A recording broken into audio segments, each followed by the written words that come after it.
Salut à tous. En fait, je voudrais parler aujourd'hui d'un problème qui suscite maintenant chez moi de l'inquiétude par rapport à un des projets, ce qui est en cours, qui a déjà été décidé, comme tout ce qui est démocratique, c'est déjà décidé. Et après, ils font juste du théâtre démocratique une fois qu'ils ont tout décidé. C'est ce synode de la synodalité. Rien que de le prononcer, ça me donne de l'urticaire. Cette histoire de synode, de synodalité qui est, qui ressemble plus qu'un Vatican III. Hein, c'est vraiment là, ça commence. Enfin, on est dans la synagogue de Satan. Hein, là c'est la contre-église à l'intérieur, etc. Donc en fait, il y a quelque chose qui maintenant je trouve vraiment inquiétant, y compris à l'aune de la thèse de Cassis Yacoum. Donc s'il y a des gens qui s'y connaissent et qui s'y connaissent mieux que moi, sachant que moi je suis très limité en termes de tout ce qui va être la logique politique, institutionnelle, juridique de l'Église. De ce que j'en sais de la thèse de Cassis Yacoum, donc sachant que c'est la seule formulation théologique qui fait tenir de bout en bout, de manière tout à fait logique et acceptable intellectuellement, eh bien, qui ne fait pas insulte à la vérité, bien au contraire, et qui fait tenir ensemble de la promesse de Jésus-Christ jusqu'à la situation catastrophique dans laquelle on est aujourd'hui. C'est la seule thèse. Le sédévacantisme total qui dit qu'il n'y a même personne sur le siège, qu'on ne doit même pas prendre en compte qui est sur le siège de Saint-Pierre, c'est une impasse qui mène au schisme, et au conclavisme, etc.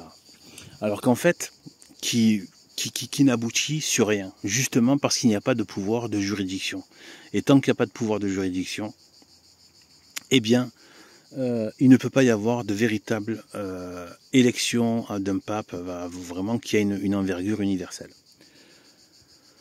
Donc, le problème avec Cassis Yacoum qui se pose maintenant, donc s'il y a des gens qui s'y connaissent, intervenez en commentaire ou peut-être en vidéo réponse pour ceux qui veulent, c'est que donc déjà je fais une petite parenthèse, quand on reconnaît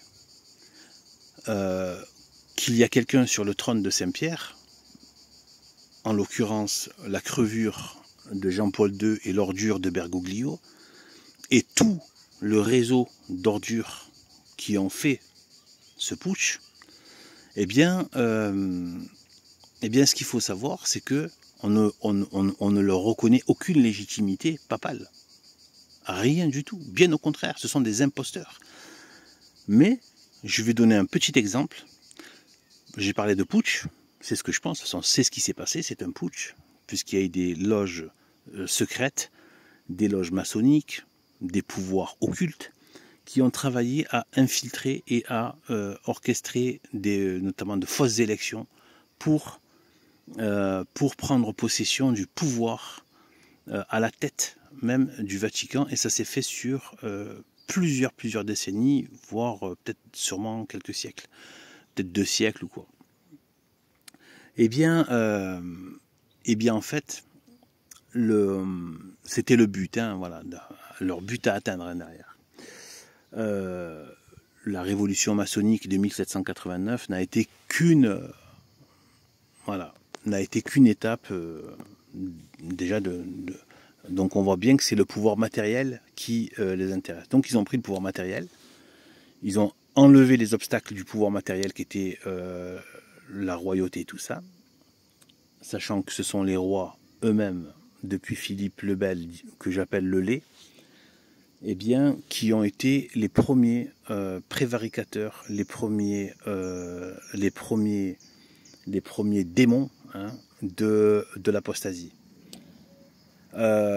Et en fait, le reste n'est que conséquence, si on peut dire que dans des cas pareils.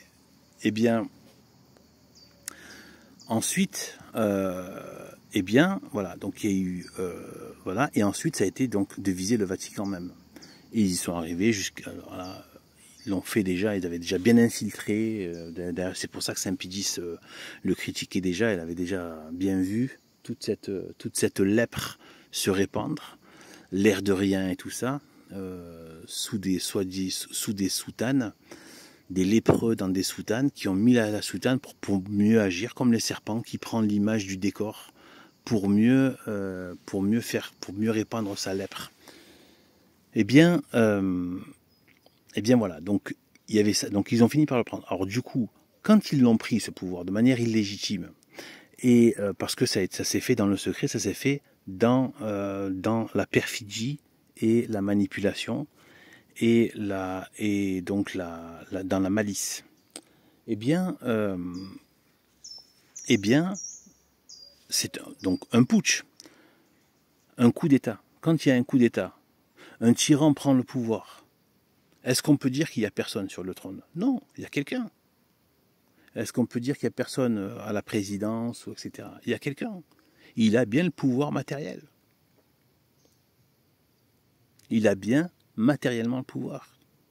Tu peux en être dégoûté, tu peux être légitimement, voilà, scandalisé, etc., en colère, etc. Donc, du coup, c'est la situation dans laquelle on est. C'est-à-dire qu'en fait, il y a quelqu'un qui a le pouvoir matériel, mais qui ne fait pas la mission du bien de la société catholique. Voilà. La mission de toujours. Et qui fait même le contraire. Donc c'est un tyran. C'est un coup d'État plus un tyran. Voilà. Et là, c'est pas simplement pour leur petit plaisir. Non, là, c'est carrément à but de destruction de l'intérieur. Donc, sauf que pour pouvoir réélire un pape et refaire un épiscopat saint, il faut qu'il y ait, selon Cassius-Iacum, qu'il y ait une conversion et une abjuration publique de tout ce qui s'est fait à partir de Vatican II. Et donc, d'un engagement public à reprendre les choses à partir de Pie XII. Voilà. Et d'abjurer, de renier publiquement et de s'engager à ne plus être du côté Vatican II. Et ensuite, qu'ils convoquent avec leur pouvoir de juridiction, mais les évêques convoquent un concile pour pouvoir élire un pape. Et là, il y aurait quelque chose de sain qui pourrait se mettre en place. Et donc, une vraie papauté avec un vrai épiscopat. Bon. Là, le problème, c'est quoi? Le problème, c'est que maintenant, avec ce synode machin, qui est déjà tout, voilà, il y a quoi? Il y a l'ordination des femmes. Alors déjà qu'on a des sodomites, déjà qu'on a des faux prêtres qui ne respectent même pas le devoir de continence. Je veux dire, etc. Qui s'adonnent à la débauche, etc. Et tout. C'est du grand n'importe quoi. Surtout, voilà. Donc bon, eh bien, le problème qui va se poser avec ce synode, autre chose, l'ordination des femmes, et il y a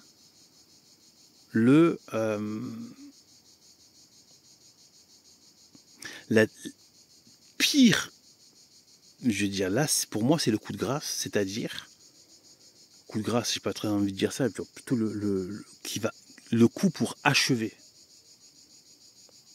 C'est-à-dire d'introduire carrément, c'est ce qu'ils veulent faire, la démocratie. C'est-à-dire que les laïcs, les fidèles,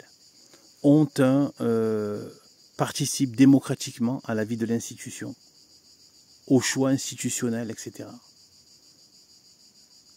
On va droit à l'élection des clercs et des évêques par les fidèles, c'est-à-dire la démocratie. La démocratie dans l'institution. À ce moment-là, je ne vois pas comment il peut y avoir de pouvoir de juridiction. C'est la destruction même du pouvoir de juridiction. Puisque le pouvoir de juridiction, qui se fait aussi sur un territoire, est transmis de façon autoritaire. l'autorité de l'Église, la hiérarchie, et non pas par la base. Il y a une continuité de la transmission qui se fait jusqu'à aujourd'hui de façon hiérarchique. Si maintenant, déjà que les rites d'ordination sont faux, l'ordination des prêtres sont faux, c'est-à-dire que ce ne sont même pas des prêtres, tout ce qui sont soi-disant, ce ne sont même pas des sacrements de l'Église catholique, ce sont des biscottes qu'ils distribuent et puis tout.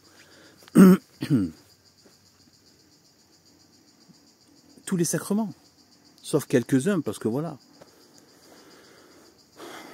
même un baptême, il est complètement perverti, etc. Et puis de toute façon, le baptême, même des laïcs pourraient le donner dans des cas extrêmes.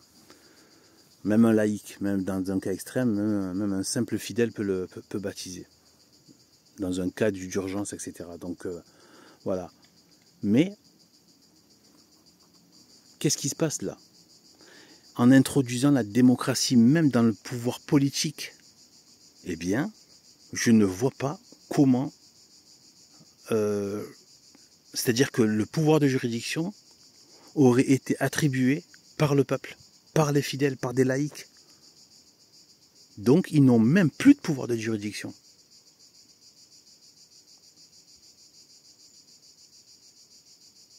Vous comprenez ce que je veux dire?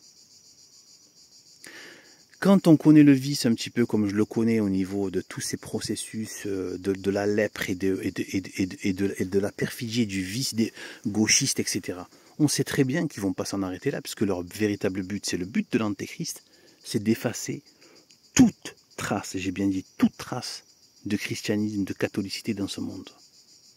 C'est ça leur véritable but. Hein. C'est de fouler cette terre sans voir que absolument rien ne leur rappelle le Christ. La croix, rien. C'est ce qu'ils veulent vraiment en fait.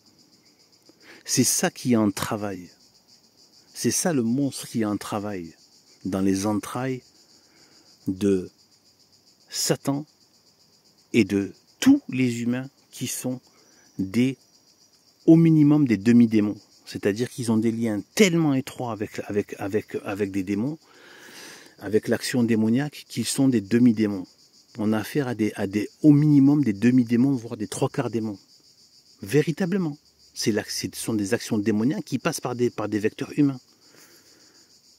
De la même manière qu'il peut y avoir l'action de la grâce qui passe par l'humain. On a vraiment affaire faut pas oublier, c'est pour ça qu'il faut jamais oublier cette action démoniaque que justement ce Vatican, ces modernistes veulent faire oublier. L'enfer, les démons, etc. Nous n'avons pas Saint Paul à lutter contre la chair et le sang, nous avons à lutter contre les principautés, les puissances, bon, il y a plusieurs traductions, et voilà. Les démons qui habitent l'air. Et oui, vous voyez un peu? Eh bien, c'est ce qu'ils veulent, in fine. Donc, c'est quoi le scénario là? Moi, je trouve ça inquiétant, c'est-à-dire que là, il n'y aurait même plus la possibilité, puisque la juridiction serait obligatoirement mise à mal. Et à force, donc je disais que, quand on connaît un peu le système, ils vont continuer, et après, vous avez vu ce qu'ils font? En fait, vous regardez un peu ce qui s'est fait en termes de démocratie, de soi-disant démocratie républicaine, et en fait, c'est exactement ça qu'ils veulent mettre en place. Et donc, regardez, toute la logique territoriale, il y a un lien, c'est-à-dire que les circonscriptions, elles changent. Après, ils rechangent les territoires, etc. Et de façon, tu n'arrives presque plus à savoir.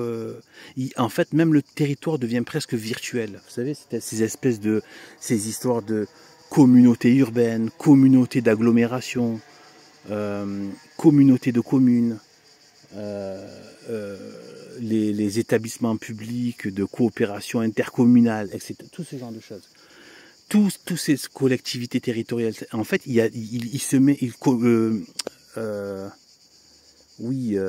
syndicats de communes, etc.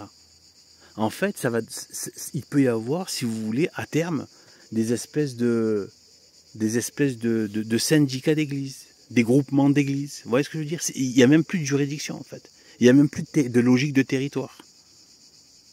Ouais. Donc on est vraiment, pour le coup, c'est l'expression rejoint la réalité, c'est hors sol, quoi. Voilà. Tout est virtualisé, hors sol, etc. Hein, pour enlever tout lien avec la réalité qui amène à la vérité. Et comme tu restes dans le domaine du virtuel et du concept, tu peux en permanence modifier, voilà, pervertir, remodeler et te croire aussi tout puissant parce que tu peux, voilà, beaucoup plus facilement, voilà, inventer, etc. et tout. Voilà ce que je pense qu'il y a d'inquiétant. Donc dans ce cas-là, qu'est-ce qu'il resterait? D'après mes connaissances, c'est pour ça que j'en appelle à ceux qui connaîtraient mieux que moi. D'après mes connaissances, qu'est-ce qui resterait dans ce cas? C'est-à-dire que s'il n'y a même plus de pouvoir juridique, c'est-à-dire qu'il n'y a même plus de juridiction, c'est-à-dire que ces traîtres n'ont même plus de juridiction propre, reconnaissable, définissable, dont on connaît les limites, puisqu'une juridiction, ça a quelque chose de très concret quand on parle de diocèse, etc., etc. D'accord? Il ne resterait, puisque, donc là je fais avec mes humbles connaissances à ce niveau-là, au niveau de tout ce qui est institutionnel, politique, le pouvoir d'ordre et le pouvoir de juridiction. Donc ceux qui ont le pouvoir d'ordre, qui ont été validement ordonnés, il y en a encore, Dieu merci. C'est-à-dire ceux qui sont dans des paroisses traditionnelles, mais qui n'ont pas de juridiction. Différents prêtres l'ont, voilà, mais qui ont été validement ordonnés. Donc ce sont des vrais prêtres d'un point de vue de l'ordre. L'ordre, c'est l'enseignement. Je la fais vraiment courte, hein, je ne rentre pas dans les détails. Donc l'enseignement de la foi et l'administration des sacrements et tout ce qui va être les rites de la vie religieuse. C'est la vie religieuse, la liturgie, etc. Assurer la liturgie, etc. Voilà. Et l'enseignement, le magistère, les sacrements. Ce pouvoir-là, il est encore faisable. Et il y a les traîtres qui ont le pouvoir de juridiction. Parce qu'aujourd'hui, il faut être un traître pour rester dans cette pseudo-église, c'est-à-dire dans cette synagogue de Satan, dans cette contre-église, dans cette secte de préparation de l'avènement de l'Antéchrist, eh bien, de destruction de l'église, il faut être un traître. Il y a un niveau d'aveuglement ou d'auto-illusion qui confine à la traîtrise. C'est plus possible. À moins de ne pas avoir de cervelle dans sa boîte crânienne, c'est pas possible. Tu sais très bien ce qui se passe. Donc, soit vous êtes un traître avec une juridiction, soit vous avez une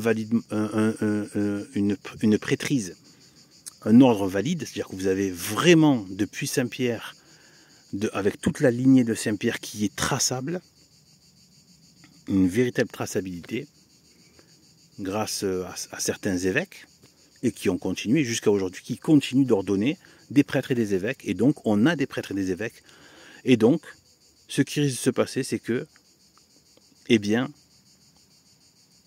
il n'y a plus de pouvoir de juridiction. Je pense que c'est ce qu'ils veulent faire avec cette espèce de synode de l'ignominie. Je pense que c'est leur objectif à ces lépreux, à ces serpents. Je pense qu'ils veulent faire ce qu'ils font avec la République. C'est pas simplement de couper l'arbre comme ici. C'est pas simplement de couper l'arbre. C'est même pas simplement d'enlever même le bas du tronc et les racines. C'est même d'empoisonner la terre pour être sûr que plus rien ne pousse. D'empoisonner la terre,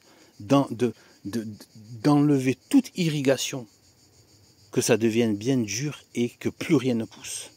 Que ça devienne comme ça là au milieu. Vous voyez, que plus rien ne pousse. Vous voyez ce que je veux dire? Je pense que leur objectif, peut-être que eux justement ont trop compris Cassis Iacum, et ils ont compris que le pouvoir de juridiction permettait, garder la possibilité de réélire un pape. Et donc en introduisant la démocratie, il bousillerait du coup la juridiction et même, la désignation des clercs, qui n'ont plus aucune filiation d'autorité, puisque c'est la démocratie, c'est le peuple. De simples laïcs, ça devient du n'importe quoi. C'est plus du tout, c'est absolument plus. On est complètement passé dans une autre dimension, quoi. Et donc de fait, et ensuite, à quoi rimera une juridiction avec des gens qui ont une autorité qui ne tiennent même plus de clercs, même si ce sont des gens qui sont des traîtres, mais n'empêche qu'ils avaient ce pouvoir. Administrativement, tu pouvais faire le lien sur des siècles et des siècles, et voilà. Depuis le début de la constitution de l'Église vraiment visible, manifestée romaine, tu pouvais faire le lien. Jusqu'à aujourd'hui, tu peux faire le lien de la transmission de ces juridictions, de ces territoires juridiques, religieux. À quoi ça rimera, puisque ces transmissions se font quand même par de voies hiérarchiques. Donc si ça devient démocratique, c'est fini.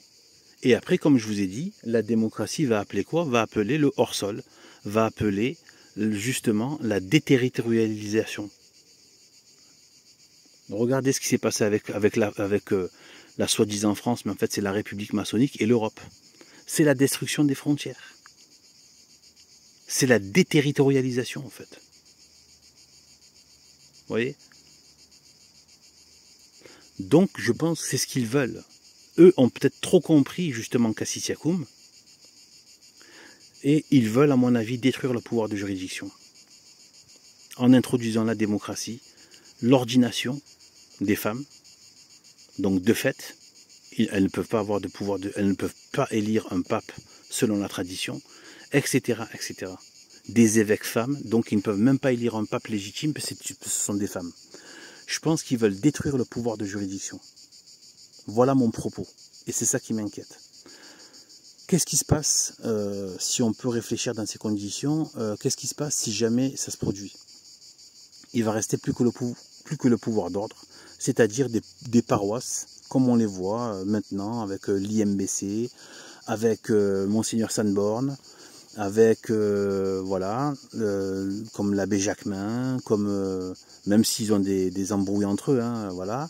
Même si voilà, ils sont pas d'accord entre ça, et puis des paroisses comme celle de l'abbé Lafitte et d'autres, hein, et d'autres que voilà, qui sont pas connus sur internet, tout ça, mais qui existent.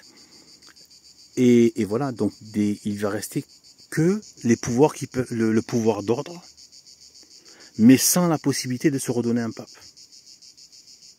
Et si c'est le cas, je parle toujours dans la logique Cassisiacoum, ce n'est pas possible. D'un point de vue de la promesse de Jésus-Christ, ce n'est pas possible. Donc, on entre dans les temps de la fin. On entre à la fin des temps. La seule explication, s'il est plus possible matériellement de se donner un pape, même s'il reste des prêtres validement ordonnés qui ne reconnaissent pas les traîtres ou les imposteurs et les impurs, les immondes qui occupent le Vatican, et qui continuent au travers de leur paroisse à enseigner la vraie religion et à administrer les bons sacrements et à exécuter les bons rites selon la vérité éternelle et qui ne change pas, et grâce à Dieu qu'elle ne change pas, et parce qu'elle est merveilleuse et elle est parfaite. Et on ne veut pas que la perfection change, parce que tout ce en quoi elle pourrait changer, c'est en imperfection. Et ce n'est pas possible, sinon elle ne serait pas parfaite. Donc en fait, voilà le problème que je soulève et que je pose. Eh bien, moi, ce qui m'a été enseigné par rapport à Cassisiacoum, de sources sûres, de sources vraiment formées, eh bien, c'est que sinon, c'est la fin du monde.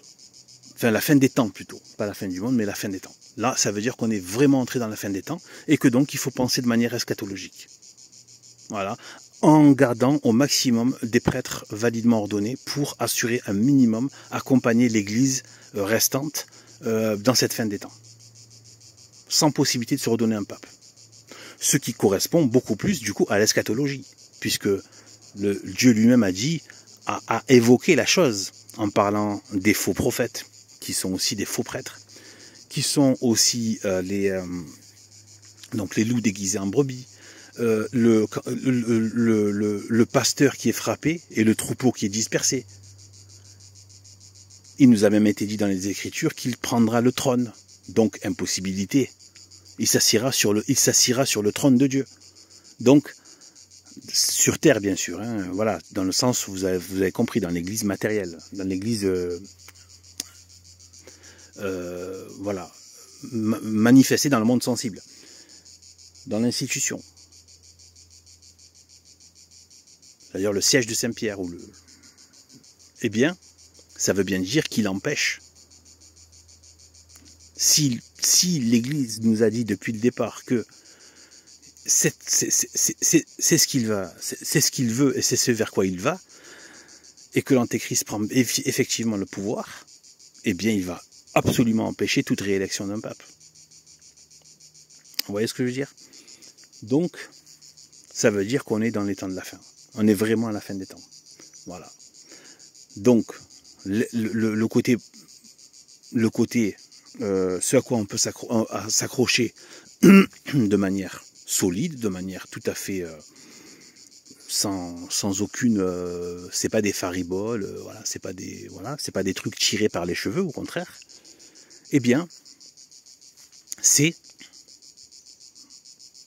le fait que on est encore des prêtres validement ordonnés de la lignée de Saint-Pierre, mais qui n'ont pas de pouvoir politique, de juridiction, etc., de territoire, mais qui peuvent assurer au travers de paroisses, eh bien, la continuité de la mission de l'Église, au niveau donc de l'enseignement des sacrements, etc., et donc du salut des âmes.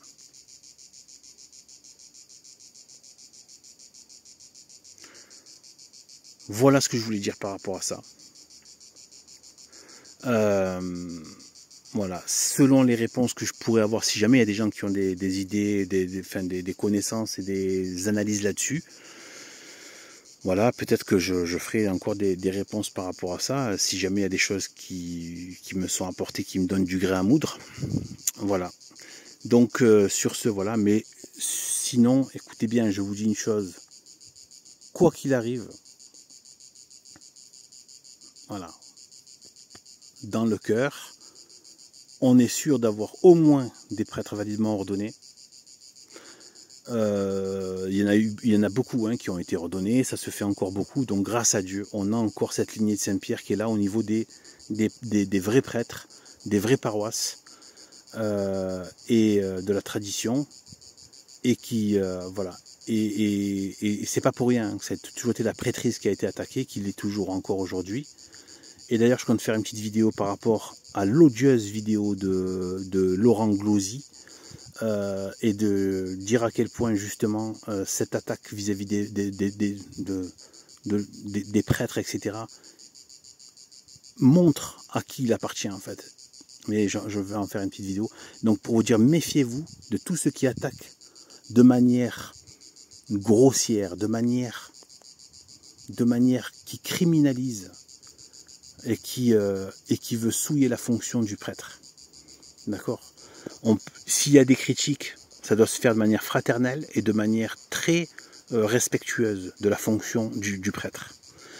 Et c'est une des façons de reconnaître les traîtres à l'intérieur. Voilà.